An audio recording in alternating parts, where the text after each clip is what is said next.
오늘은 담대한 믿음이라는 제목으로 은혜를 나누겠습니다.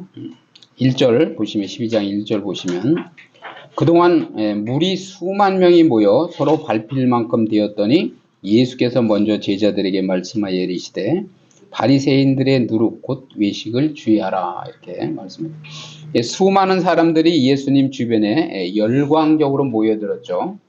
그렇지만 그 의도는 영적인 진리를 간구해서가 아니라 육체적인 유익을 얻기 위해서였으며 그 욕망이 채워지지 않자 결국 예수님을 십자가에 못 박으라고 이제 소리를 치게 됐다라는 거죠.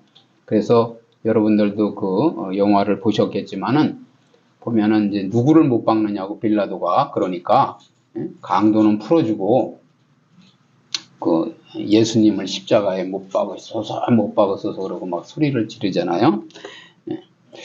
그래서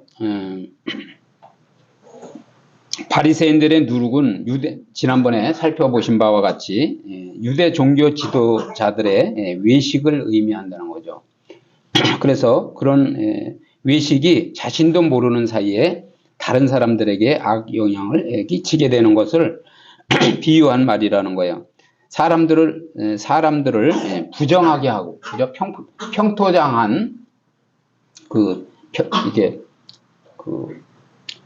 무덤을 만들었는데 우리나라 그런 무덤 이렇게 산에 있는 무덤 같지 않고 이렇게 편편하게 무덤을 만들어서 거기가 무덤인지 모르고 이제 밟고 다니고 그러는 것처럼 뭐냐면 자신들의 부정한 것이 자기도 모르는 사이에 이제 주변 사람들에게 죄가 뭐냐면 물들게 된다라는 거예요.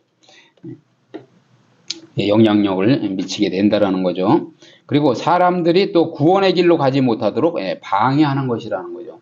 제일 악한 것이 뭐냐면 우리는 진리의 말씀을 깨닫겠다고 교회를 이제 열심히 나오는데 뭐냐면은 이런 영적인 비밀을 모르는 사람들이 교회 가면 밥이 나오냐, 떡이 나오냐, 돈이 나오냐 이러면서 뭐냐면 그 진리의 말씀을 듣지 못하도록 그렇게 폄하하고 교회를 그리고 뭐냐면 구원의 길을 가로막는 그런 역사를 가로막는 그런 우매한 짓을 자신도 모르게 한다라는 거예요. 자, 2절 보시면 감추인 것이 드러나지 않을 것이 없고 숨긴 것이 알려지지 않을 것이 없다. 그죠? 지난주에도 말씀을 드렸지만 본문의 의미는 바리새인들의 외식행위, 그죠? 감추고자 아무리 죄를 감추고자 하더라도 그것을 감출 수 없다라는 거예요. 우리도 그래요. 그러니까 이 속에 죄악을 품고 있고 어떤 악독한 마음을 품고 있으면 자기도 모르게 자신도 모르게 나의 입으로 이렇게 나오게 된다는 거야. 그런 것처럼 뭐냐면 바리새인들의 외식행위가 감추고자 하는 그들의 모든 노력에도 불구하고 결국은 반드시 드러나고 말 것이라는 거죠. 무서운 거예요. 하나님 앞에는 우리가 숨길 수 없다고 그랬잖아요.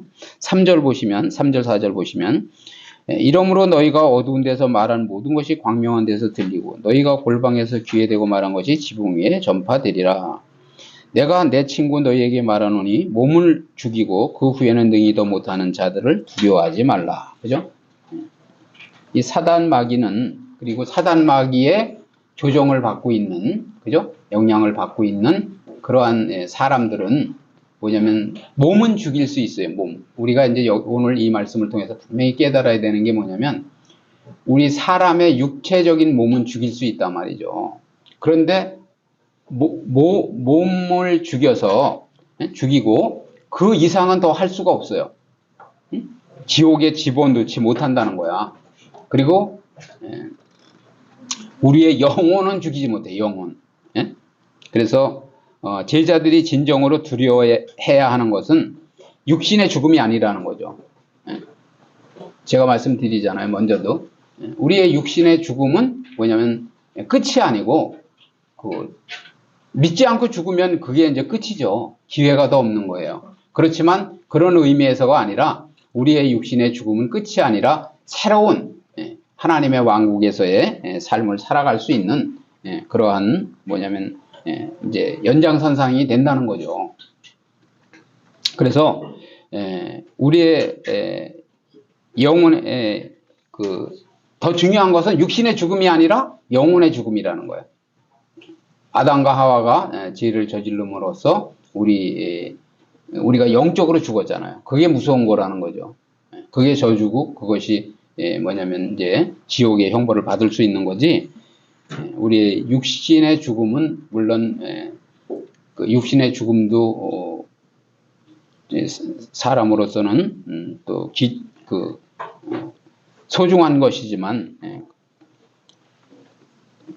육신의 삶과 죽음이 간단한 문제는 아니에요. 그렇기 때문에 대개 사람들이 이제 예수님을 믿고 그렇게 이제 생을 마감하는 사람들은 좀 평안한 잠자는 것 같이 이렇게 그 괴로운 표정이 아니라 이렇게 평안한 가운데 세상을 떠나는 경우도 있는데, 그렇지 않은 경우에는 그냥 막 너무 막 두렵고 그냥 막 그 아주 고통 가운데 그렇게 벌벌 떠는 그런 경우도 있다고 그래요. 그래서 몸의 죽음은 인간에게 있어서 끝이 아니며 가장 불행한 것도 아니라는 거죠. 그죠? 우리가 육신의 죽음을 마쳤다고 해서 우리가 불행한 거 아니에요. 왜냐? 우리의 영원한 그 내세가 있기 때문에 믿는 사람에게는. 그래서 더 중요하고 근원적인 것은 영적 문제라는 거예요. 영적 문제. 그래서 예수 그리스도께서는 우리의 영적 문제를 해결하러 오신 거예요. 그러니까 인간의 근본 문제는 영적 문제라는 거죠. 영적 문제. 그러니까 그것은 뭐냐? 결국은 죄와 사단과 그리고 하나님의 성령의 역사를 아느냐 모르느냐는 거예요. 그걸 모르기 때문에 영적 문제에 걸려서 결국은 사단에 이끄는 대로 살인도 하게 되고, 그리고 이 땅에서도 자기 뜻대로 살아가다가 결국은 내세에서는 결국 지옥에 빠지는, 그것이 인간이 제일 뭐냐면 제일 먼저 해결해야 될 영적 문제라는 거예요. 그렇기 때문에 이제 나중에는 우울증이 오고 질병이 오고 시달리고 한청을 듣게 되고 그렇게 되는 거예요. 막 귀신의 소리를 듣게 되고. 자, 그래서 우리는 눈앞에 보이는 세상 권력이나 악인의 위세에 움츠러들 필요가 없다는 거예요. 좀 전에 말씀드렸잖아요. 물론 죽음이 두렵지 않은 것은 아니지만은 세상 권력이나 악인의 위세에 드는 것보다는 더 두려워해야 되는 것이 영혼의 죽음이라고 말씀드리잖아요. 그래서 인간사의 모든 일을 주관하시는 분이 하나님이시라. 하나님. 그래서 하나님의 절대 주권 속에 우리의 생명도 있는 것이고 우리의 생과 사가 걸려 있는 거예요. 그리고 또한 그 하나님은 우리의 모든 행동이나 동작을 감찰하시는 분이라는 거죠. 감찰. 그래서 우리의 행동을 감찰하시는 분임을 우리가 확신해야 돼요. 확신하지 못하기 때문에 함부로 뭐냐면 입을 열어서 막 성령의 역사를 가로막고 해방하고 이렇게 되는 거라는 거죠. 그러니까 교회에서도 목소리를 높여도 막 소리를 지르고 목소리를 높여도 중요한 것은 뭐냐면 이것이 하나님께 유익이 되는가, 교회에 유익이 되는가, 목사님이 하시려고 하는 일에 하나님께서 목사님을 통해서 하시려고 하는 일을 내가 방해하는 건지 아닌지를 분명히 알고 소리를 지르고 싸움을 해야지, 그죠? 그렇지 않은 거 가지고 큰 소리를 치고 실력 행사를 하면 안 된다라는 거예요. 자, 5절 보세요. 마땅히 두려워할 자를 내가 너희에게 보이리니 곧 죽인 후에 또한 지옥에 던져 넣는 권세 있는 그를 두려워하라. 그러잖아요. 내가 참으로 너에게 이르노니 그를 두려워하라. 다시 반복적으로 말씀하시잖아요. 그러니까 죽인 후에 지옥에 던져 넣는 권세는 하나님에게만 있다라는 거예요. 근데 사람은 죽이기는 죽이지만, 그죠? 지옥에 넣거나 천국에 보낼 수 있는 권세가 없다라는 거죠. 이 권세는 세상을 불의로, 그죠? 통치하는 어둠의 권세, 이제 그 어둠의 영이라고 하잖아요. 우리가 사탄 마귀. 곧 죽음의 세력을 능가하는 것으로 제자들이 진정으로 두려워해야 하는 권세라는 거죠. 그죠? 사망 권세를 가졌다고 하더래. 그 사망시키는, 그러니까 죄를 짓게 만들어서 우리를 그 영적 죽음을 하게 했던 사단 마귀를 멸하러 오신 예수 그리스도의 권세를 두려워해야 된다는 거예요. 우리는 그들은 육체적인 죽음을 맞이하게 할 수는 있지만 우리의 영혼은 어떻게 못한다라는 거예요. 자, 6절 보세요. 참새 5마리가 두 아사리온에 팔리는 것이 아니냐. 그러나 하나님 앞에는 그 하나도 잊어버리시는 바 되지 아니하는도다. 그죠? 잊어버리시는 바 되지 아니하는도다. 그러잖아요. 참새가 보잘것없죠. 우리가 보기에. 그죠? 그래서 작으며 그 가치도, 참새는 작으며 그 가치도 전혀 대단치 않다는 거예요. 그렇지만은 그러나 사람들이 보기에는 무시해도 무방할 만큼 미미한 것이지만 하나님께서는 그 가운데 한 마리도 소홀히 여기지 않는다는 거죠. 그러면은 그 참새까지도 그렇게 돌보시는 하나님께서 우리 성도들은 얼마나 더 지극히 관심을 가지고 정성을 가지고 우리를 돌보시느냐, 그런 말씀이에요. 그래서 하나님의 그 관심과 애정이 얼마나 지극한 건가 하는 것을 보증해 준다는 거죠. 우리를. 7절 보세요. 너희에게는 심지어 머리털까지도 다 세신 바 되었나니 두려워하지 말라. 너희는 많은 참새보다 더 귀하니라. 그죠? 다시 대조적으로 말씀을 하시잖아요. 그래서 그의 머리털 하나도 땅에 떨어지지 아니할 것은 그 사무엘상 14장 45절에도 나와 있고요. 이렇게 완벽한 하나님의 보호를 받는 제자들은 아무것도 두려워할 이유가 없는 것이라는 거죠. 사무엘상 14장 45절에 보면 백성이 사울에게 말하되 이스라엘에 이 큰 구원을 이룬 요나단이 죽겠나이까 결코 그렇지 아니하니이다. 여호와가 살아계심을 두고 맹세하옵나니 그의 머리털 하나도 땅에 떨어지지 아니할 것은 그가 오늘 하나님과 동역하였음이니이다 하여 백성이 요나단을 구원하여 죽지 않게 하니라. 이렇게 말씀하셨잖아요. 사도행전 27장 34절에도 음식 먹기를 권하노니 이것이 너희의 구원을 위하는 것이요 너희 중 머리카락 하나도 잃을 자가 없으리라. 풍랑이 일어서 뭐냐면 배가 파손하게 된 거예요. 갑자기. 그러니까 이제 바울이 뭐냐면 그렇게 그 사람들을 뭐냐면 안전할 것이다. 그렇게 안전을 보장하는 그런 말씀을 선포하는 거예요. 내가 또한 너희에게 말하노니 누구든지 사람 앞에서 나를 시인하면 인자도 하나님의 사자들 앞에서 그를 시인할 것이요. 그러잖아요. 참 이게 중요한 그 말씀이에요. 왜냐하면 예수님에 대한 고백이 진정으로 예수님 안에 사는 삶의 결과로서 표현되어야 하는 것임을 뜻한다라는 거죠.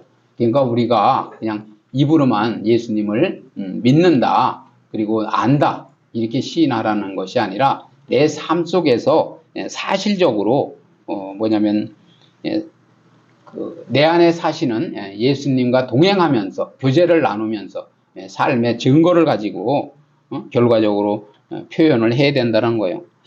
그래서 살아계신 주님과의 신령한 교제와 아울러 구체적인 결실을 맺어 보이는 생명력 있는 신앙. 제가 말씀드리잖아요. 우리가 그러니까 하나님이 살아계신 분이고 또 우리도 영적으로 살아있는 존재라고 하면 하나님의 말씀이 들리고, 그죠? 하나님의 인도하심이 들린다라는 거죠. 그러면 반응하는 거예요. 우리가 말씀에 반응하고 또 우리가 기도를 드리고 기도에 응답하시는 하나님의 음성을 듣고 인도를 받게 된다라는 거죠. 그래서 생명력 있는 죽은 신앙이 아니라 살아있는 신앙으로서 고백을 한다라는 거죠. 신앙 고백.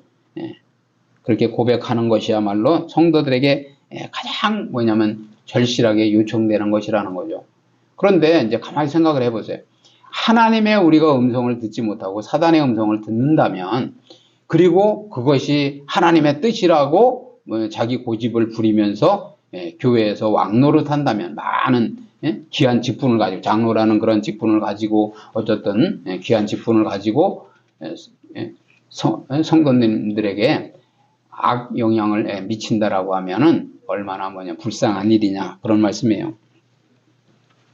그래서 9절 보시면, 사람 앞에서 나를 부인하는 자는 하나님의 사자들 앞에서 부인당하리라 그러잖아요. 그러니까 너희는 현재 그리스도를 시인하느냐 부인하느냐에 따라서, 그죠? 저 큰 날에 그리스도로부터 시인이나 부인을 받을 것이라는 거죠. 이 현재의 삶이 중요한 거예요.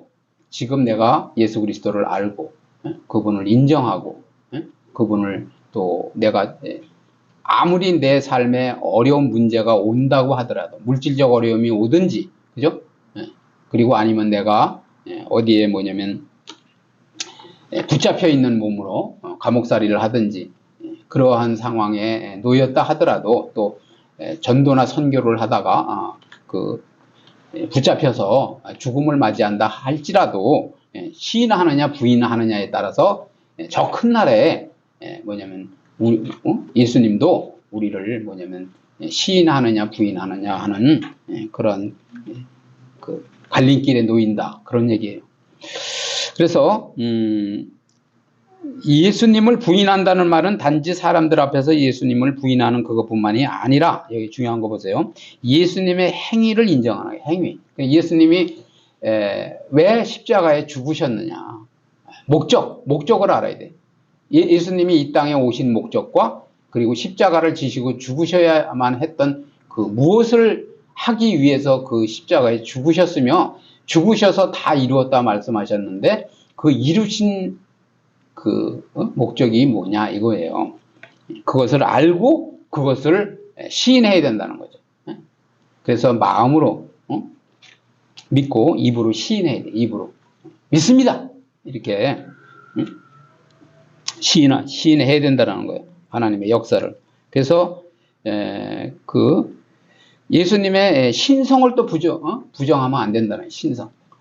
우리가 잘 알아야 될 게, 지난번에도 제가 수요 예배 때 그런 말씀을 드렸지만은, 4대 성인이라고 하는데 예수님만 신성과 인성이 있으신 분이에요. 나머지는 다 사람이라는 거죠. 사람으로서는 천하의 구원 얻을 다른 이름을 우리에게 준 적이 없어요. 그렇기 때문에 아무리 다른 그런 사람들이 유명하다고 하더라도, 또 똑똑하다고 하더라도 절대 우리를 구원할 수 없다라는 거예요. 그런데 우리가 다른 사람들 마냥 예수님의 신성을 부정하면 안 된다라는 거죠. 그리고 그의 가르침을 반대하는 행위, 그죠? 예수님께서 이 땅에 오셔서 공생의 기간 동안에 계속 가르치셨잖아요. 그죠? 무엇이 죄고 무엇이 천국의 비밀이고 성도는 어떻게 살아야 되고 그런 것을 가르치셨는데, 그 가르침을 갖다 반대하는 행위까지도 모두 포함한다는 거죠. 부인한다는 것은. 10절, 제일 중요한 말씀인데, 누구든지 말로 인자를 거역하면 사하심을 받으려니와 성령을 모독하는 자는 사하심을 받지 못하리라. 이 말씀이 아주 난해 구절이에요. 그런데 이 말씀은 뭐냐면, 부주의나, 그죠? 우리가 이제 부주의해서 또 무지해서, 무지나 단순한 불신의 행위가 아니라는 거예요. 몰라서 그렇게 부인하는 것이 아니라, 명백한, 중요한 것은 명백한 성령의 역사임에도 이를 계속 부인하는 거예요.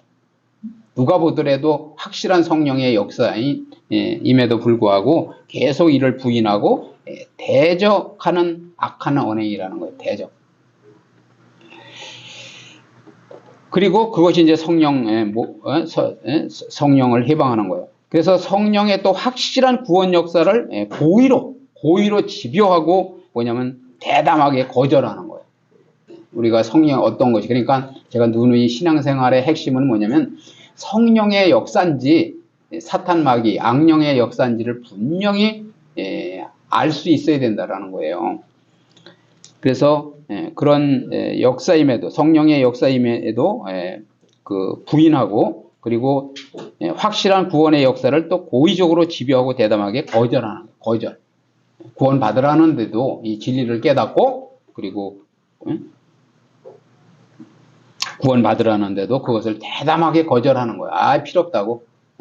나는 내 주먹만 믿는다고, 나만 믿는다고, 보이는 것만 믿는다고, 이러는 것을 말씀하는 거예요. 그래서 그것은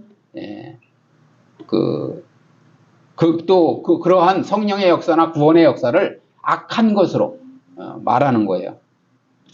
그래서 뭐냐면 우리가 이제 또 생각해야 될 게 뭐냐면, 그때 당시에 뭐냐면 예수님을 십자가에 못 박은 사람들이 있잖아요. 그런데 예수님이 죽으시면서 뭐라고 그러셨어요? 뭐냐면 저들이 하는 짓을 알지 못해서 내가 메시아임에도 십자가에 못 박는다, 이렇게 말씀하셨잖아요. 그러면서 예수님께서 저들이 하는 짓을 알지 못하니 저들의 죄를 사하여 주옵소서, 이렇게 말씀하셨잖아요. 아버지께 기도하시면. 그러니까 뭐냐면 그 사람들, 못 박았던 사람들도 뭐냐면 이분이 메시아구나, 그리고 내가 몰랐구나, 그리고 뭐냐면 회개하고, 그죠? 죄를 뉘우치고 서름에 예수님의 그 진리를 선포하셨던 진리를 받아들이면 구원을 받을 수 있다는 거예요. 그때 당시에는 대적을 하고 잘못했지만, 그렇지만 지금 뭐냐면 오늘날 이제 보혜사 성령으로 우리에게 오셔서 뭐냐면 의와 죄와 의와 의를 깨닫게 하시고, 그죠? 무엇이 진정한 죄인지, 무엇이 그러니까 지옥을 면하는, 그러니까 사망을 면하는 죄인지, 또 용서받을 수 없는 죄인지를 말씀하시는 성령님의 그 보혜사 성령께서 지금 알려주시잖아요. 그죠? 의에 대하여, 죄에 대하여. 그럼 오늘날 우리 성도들에게, 그런데도 그것을 계속 뭐냐면 좀 전에 말씀드린 대로 거역하고, 저건 마귀의 역사야. 먼저 예수님께서 병을 고쳐주셨을 때 뭐라고 그랬어요? 바알세부를 힘입어서 귀신을 내어 쫓은 거 아니냐, 이렇게 하나님의 성령의 역사를 갖다 마귀의 역사로 그렇게 뭐냐면 하는 자들은 영원히 죄사함이 없다라는 거예요. 그걸 말씀하는 거라고요. 그래서 뭐냐면 신성한 하나님을 모독하는 거죠. 모독. 마귀의 힘을 빌려가지고 지금 역사를 일으키고 있다고. 그렇게 그렇기 때문에 성령의 역사를 모독하면 사함이 없다라는 거예요. 여기 10절에 그렇게 말씀하잖아요. 누구든지 말로 인자를 거역하면 사하심을 받으려니와. 그죠? 성령을 모독하는 자는 사하심을 받지 못하리라. 그렇게 말씀하잖아요. 자, 11절 보세요. 사람이 너희를 해당이나 위정자나 권세 있는 자 앞에 끌고 가거든. 그죠? 어떻게 무엇으로 대답하여 무엇으로 말할까 염려하지 말라. 우리는 끌려가면 좀 두려울 수도 있죠. 그죠? 그렇지만은 여기에 보면은 제자들은 동족과 이방인, 그죠? 종교와 정치 세력들로부터 오는 모든 종류의 핍박에 직면하게 될 것이라는 거죠. 그죠? 그러나 성령께서 함께하는 한 염려할 필요가 없다는 것은 참으로 귀한 격려의 말씀이 아닐 수 없다라는 거예요. 우리는 세상 끝날까지 너희와 함께 하시겠다고 말씀하시잖아요. 그러니까 우리가 진정으로 성령님을 부정하지 않고 시인한다면 우리의 육신의 죽음이 온다 하더라도 두려워하지 말라는 거예요. 결국은 우리의 성령님께서 우리를 보증하시고 인치시고 그리고 천국 자녀로 삼으셔서 결국은 하나님의 왕국에서 살아갈 수 있게 하시는데, 우리가 이 세상에서의 죽음 때문에 두려워하지 말라는 거죠. 그 다음 보시면 삼엄한 사내들인 공회나 로마에서 파송된 총독의 법정 앞에서 스데반, 그죠? 스데반 집사나 혹은 바울 등이 담대히 진리의 증거자로 설 수 있었던 것도 결국은 성령께서 함께 해 주셨기 때문에 가능했다라는 거죠. 그죠? 그러니까 스데반 집사님도 뭐냐면 그렇게 돌에 맞이고 순교를 하면서도 뭐냐면 예수님께서 스데반 집사님을 바라보시는 모습을 보고 환히 웃는 얼굴로 이렇게 생을 마감했다고 그러잖아요. 그것이 성령님께서 함께 하셨기 때문에 가능했다라는 거죠. 그래서 예수님께서는 제자들에게 어떻게 하여 법정의 심판관들을 설득할 수 있을까를 염려하지 말라는 거예요. 우리가 보면은 성령께서 함께 하시면서 우리가 어떻게 대답하여야 할지를 항상 생각나게 하시고 또 우리 심령에 담아주신다라는 거죠. 자, 12절 보시면 마땅히 할 말을 성령이 곧 그때 너희에게 가르치시리라 그러잖아요. 그래서 제자들이 위기 상황에 처해 있을 때 성령의 도우심이 틀림없이 있을 것이라는 거예요. 그래서 우리는 극적으로 그것을 표현해 주는 말씀인데, 그렇기 때문에 우리는 내가 어떠한 말로 대답을 해야 될지를 미리 염려하고 걱정할 필요가 없다라는 거죠. 그래서 성령께서 결코 기적이나 무력을 사용하기보다는 제자들을 무력한 객체로서가 아니라 주체로서, 우리를 주체로 사용하시는 거예요. 그래서 우리가 전도자로 사용이 되는 것은 뭐냐면 복음의 주체예요. 그러니까 우리가 지금 시대에 말세에 뭐냐면 주역으로 사용이 돼야 돼. 주역으로. 엑스트라가 아니라는 거죠. 우리는 복음의 주역이에요. 그래서 그렇게 하면은 뭐냐면 그 성령께서 평화적인 방법으로 하나님의 사역에 참여하게 한다라는 거죠. 그리고 위기의 상황조차도 하나님의 복음을 전파할 수 있는 기회로 삼으시는 전공법을 채택하신다라는 거예요. 그래서 우리는 어떠한 모습으로 성령님께서 이끄시는 그런 어떤 방법이든지 방법대로 쓰임받고 결국은 승리하게 된다라는 거죠. 최후의 승리를 하게 된다는 거죠. 자, 결론을 말씀드리면 예수님을 따르는 신앙의 목적이 표적과 육체적인 빵이나 떡이 목적이 되면 안 된다라는 거예요. 아까 수많은 그 관정들이 예수님을 따라다녔다고 하잖아요. 그 오병이어의 사건이 났을 때도. 그런데 결국은 뭐냐면 나중에는 다 떠나버린 거예요. 그것이 뭐냐면 진리를 찾아서 올바른 메시아를 따르려고 하는 그러한 목적으로 예수님을 따라야 되는데, 우리도 마찬가지예요. 교회 다니는데 여러분들이 그 교회를 나오는 목적을 분명히 깨달으셔야 돼요. 저 역시도 그랬어요.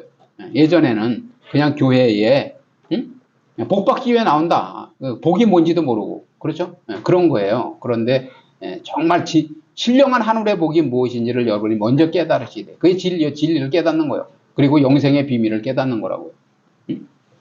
그리고 두 번째는 뭐냐면 사람을 두려워하지 말라는 거예요. 사람. 그죠? 사람은 우리의 육체적인 그러한 생명은 끊을 수 있을지 몰라도 사탄 마귀의 영향 아래 있는 그러한 권세자들이나 그런 사람이, 그죠? 예수님은 십자가에 못 박은 것처럼 사람을 죽일 수는 있으나 그 이상은 못한다라는 거죠. 죽인 후에 지옥에 던져놓든지 천국에 우리를 살게 하시는 것은, 천국된 삶을 살게 하시는 것은 결국은 하나님밖에는 안 된다는 거예요. 그러니까 우리가 진정으로 두려워해야 할 분은 그 하나님이라는 거죠. 그죠? 그리고 두려워하지 않는 것뿐만이 아니라 그분을 시인해야 된다는 거예요. 시인.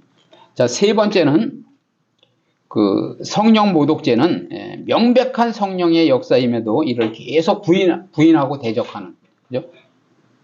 이거 우리가 성령 그 모독죄, 성령 해방죄를 잘 알아야 돼요. 그냥 단순하게 어떠한 누구의 말을 안 들었다든지, 그죠? 조금 그 성령 인도를 100% 못 받았다고 하든지 그런 것을 말하는 것이 아니라, 중요한 것은 뭐냐면 그 성령님의 그 역사, 분명한 성령님의 그 역사임에도 불구하고 그것을 고의적이고 그리고 아주 그 악의적으로 받아들이지 않고 악행으로 또 받아서 이렇게 거부하는 거예요. 받아치는 거죠.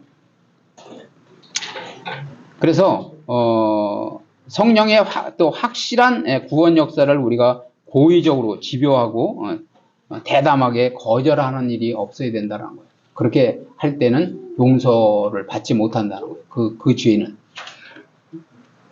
절대 진리를 먼저 알아야 되겠고, 그리고 그 진리를 내가 깨달은 다음에는 성령의 역사에 따라서, 성령의 인도하심에 따라서 살아있는 하나님과 살아있는 신앙 관계를 유지하고, 헌금을 드리든지, 기도를 하든지, 그죠? 봉사를 하든지, 전도를 하든지, 여러 가지 그러한 것을 올바로 이어나가야 결국은 죄사함을 받을 수 있고, 그리고 육신의 죽음을 맞이하는 개인 종말이 올 때도 두렵지 않고 결국은 주님의 품에 안긴다라는 거죠. 그래서 저와 여러분은 오늘 이 말씀을 통해서 진정한 하나님의 뜻을 깨닫고 항상 평안한 가운데 승리하는 삶을 사시기를 주님의 이름으로 축복을 드립니다.